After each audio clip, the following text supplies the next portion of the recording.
completed 11 of 19 passes for 103 yards, and he rushed 8 times for 48 yards and a touchdown. The offense leaned heavily on the run game, and they ended up getting 185 yards and 39 carries. LeGarrette Blount, 2 touchdowns, and most of those yards would have never happened if it wasn't for the unbelievable play of the offensive line yesterday. Yeah.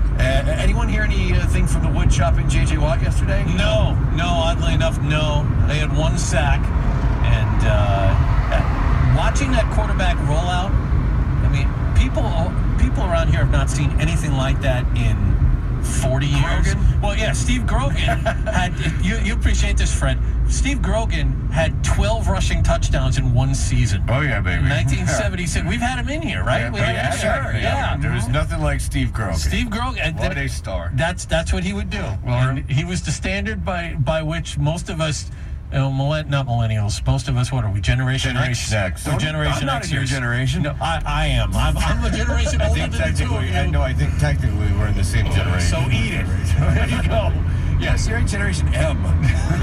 He's a baby boomer. Yes. Oh, that's low. That's not right. You guys remember last week when in the second half of the game the defense had a giant brain fart? Well, not last night. Yes, intercepted by Jacob Elliott. Yeah, just listen to the first note. Yeah, he's just nuts. He's going nuts. Yes, intercepted by Jacob Elliott. Right side 50, ahead to the Houston 45, and Collins is game tackled at the Texan 43 after his second theft in as many games for the Patriots. Boy, did Osweiler force that football predetermined because he had DeAndre Hopkins to the top, to the left side, and he's looking for the dig cut. So Osweiler off a deep drop steps up and just unleashes one, but it's Collins from the other side that drops out. It's the old He saw that one coming.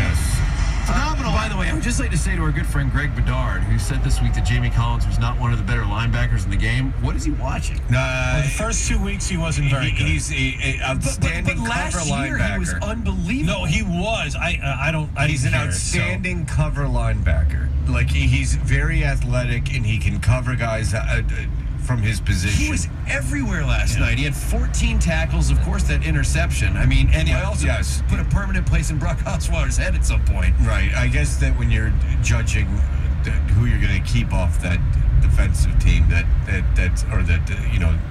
defensive group, that you have to kind of rate them. Well, listen, Bedard obviously knows more about football than we'll ever even imagine. Well, he watches the All-22. He watches the All-22, but I would like to hear his justification for why he said that. I would imagine he was looking at the first 2 weeks. First 2 weeks.